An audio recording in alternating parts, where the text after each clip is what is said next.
One thing that's not changing is this whole accusations against EVMs and EVMs being bogus and black boxes, as Rahul Gandhi put it today. This has now become yet again a flashpoint between the BJP and the opposition.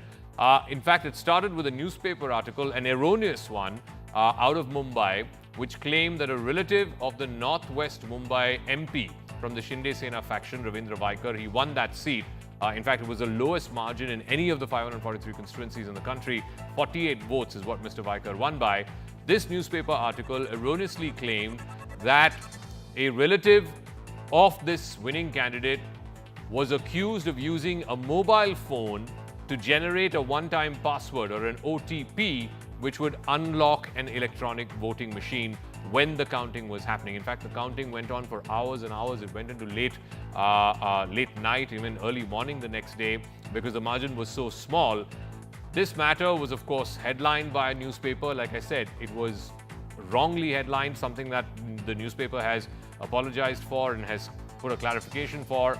But by then, opposition leader after opposition leader had put out tweets saying that this is, again, evidence of the fact that EVMs can be hacked or they can be manipulated. And they have said that this is a major scam in the manner in which elections were conducted. Remember, like I said, Ravindra Waikar won the smallest margin of all the constituencies that went to polls.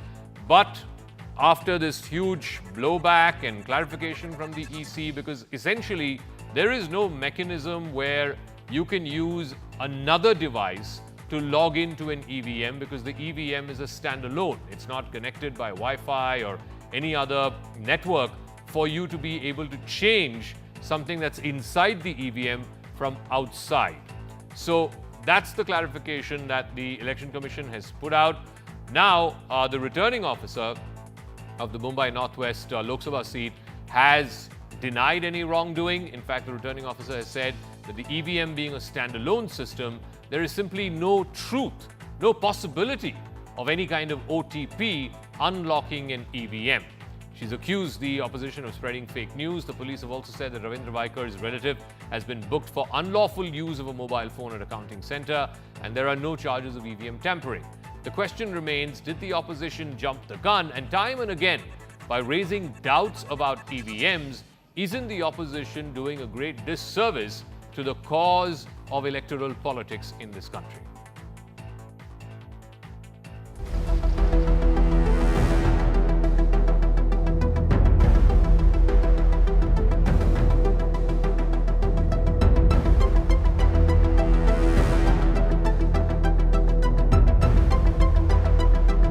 EVM पे कोई OTP नहीं आता है, EVM का OTP होता ही नहीं है, EVM stand alone है। अगर इसका संज्ञान इलेक्शन कमीशन नहीं लेता है तो इलेक्शन कमीशन की खुद की भूमिका पे बहुत गंभीर सवाल उठेंगे। EVM in India is a very secure machine because A, it is completely isolated from any connectivity. B, the individual machine in hundreds and thousands of numbers are kept under strict physical security.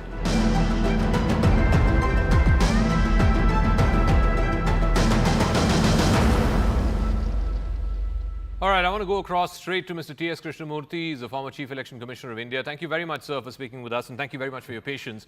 Can you explain to our viewers in layman terms why this news story and this whole political kerfuffle that the opposition seems to have raised around the EVMs and this phone and OTP that could unlock the EVM, why this is completely bogus, why this is simply physically not possible? Could you explain that to our viewers? Well, unfortunately, in Indian election scenario, EVM is the softest target available for parties to play with. All the parties have been raising some questions or other, but now with particularly the Bombay incident and Mr. Elon Musk's statement regarding the EVM being possibly hacked, it has again come to the forefront for a discussion. It's very unfortunate that an instrument which is a nation's pride, which we have been very successfully using it for so many elections, and with different election results, particularly after the recent Lok Sabha election, I thought the controversy regarding the EVM has ended. but I'm certain it is not ended.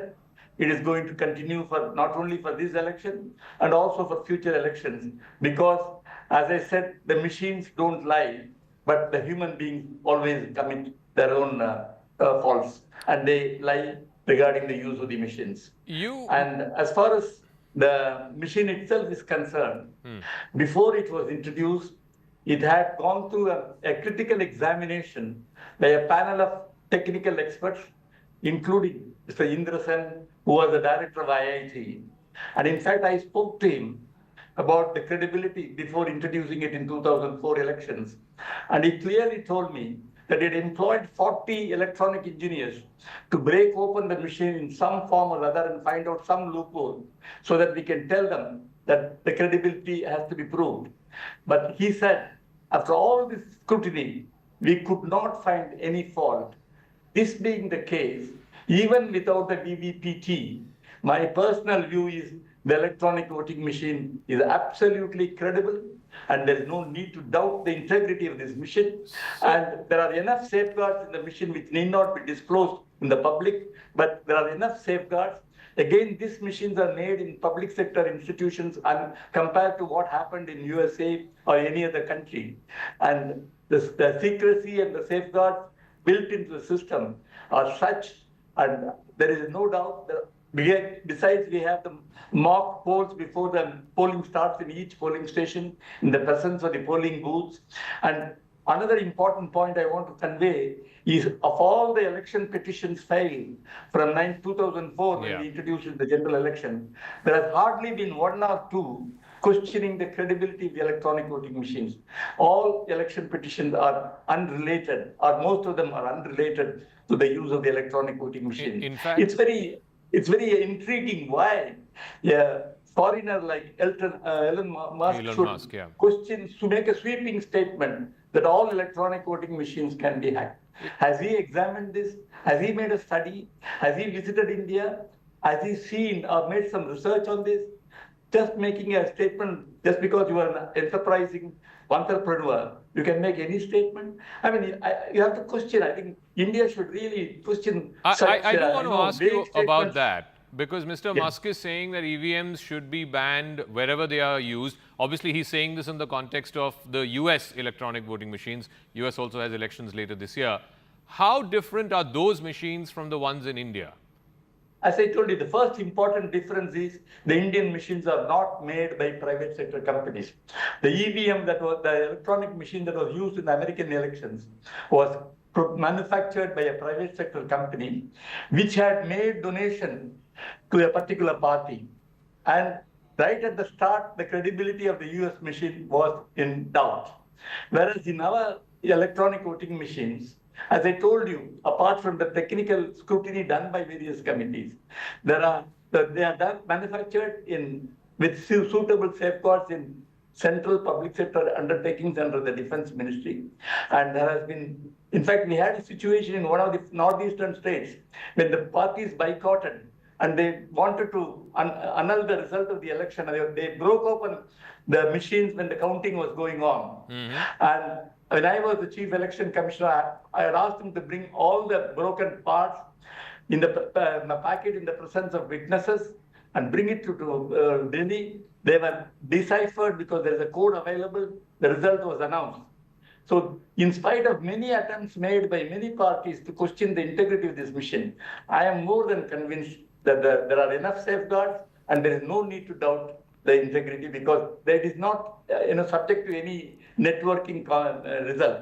So I do want to ask you one final question. The other thing that the opposition keeps raising time and time again is that there are individual cases, few and far between, where the number of votes polled in a constituency does not match with the number of votes that are tallied in the EVM.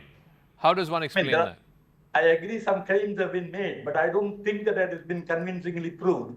In any case, if there is such a situation, I am sure they should challenge it in the court of law, because there is an election petition facility available. They should challenge it. But just because you make a general statement that they don't tally, I have not come across any instance where there is not tallying. In fact, in my opinion, and for the information I have from the Election Commission website, I find that There is no mismatch between the votes given in the electronic voting machine and the VVPT trial. Has anyone proved that there is a mismatch? I'm not aware of it.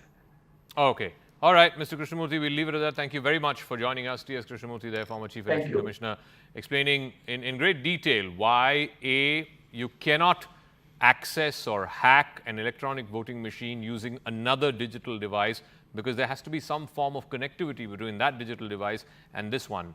And an electronic voting machine, because it's not connected to a network, because it's a standalone, it's very, very almost impossible that it can be hacked through a second device, through another electronic device. We'll leave it at that. Thank you very much for joining us. You're watching Brass Tacks, coming to you live from the CNN News 18 and Federal Bank Primetime Studio.